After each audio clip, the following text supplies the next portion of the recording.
Дивоградбата кај Мавровка ќе почека уште најмалку еден месец пред машините да удрат по столбовите и плочата кои што веќе се изградени.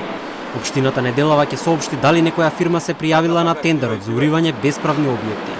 Чаир има обврска да го урне објектот откако фантомскиот инвеститор не го испочитува рокот сам да се пријави и да ја урне градбата која што отпочна да ја гради на своја рака, без да поседува градежна дозвола. Општината бара фирма која со багери и камиони ќе урива и други дивоградби за најмалку 1 милион евра.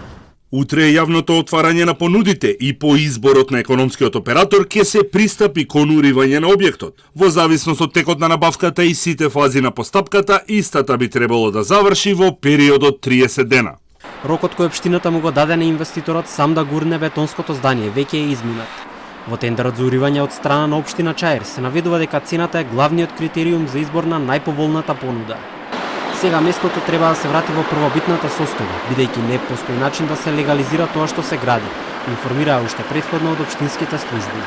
И додека дивоградбата кај Мавровка уште од почетокот на јули има обврска на надлежните институции, една од нив, општината Чаир, се уште не информира уште колку други вакви бесправни објекти чекаат тендер за да бидат урнати.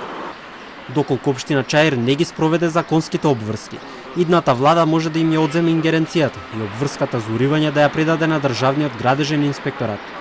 И обвинителството се уште не открива кој е инвеститорот, иако отвори предистражна постапка и заедно со полицијата побара од катастарот информации за сопствеништвото на парцелите пред трговскиот центар Мавровка.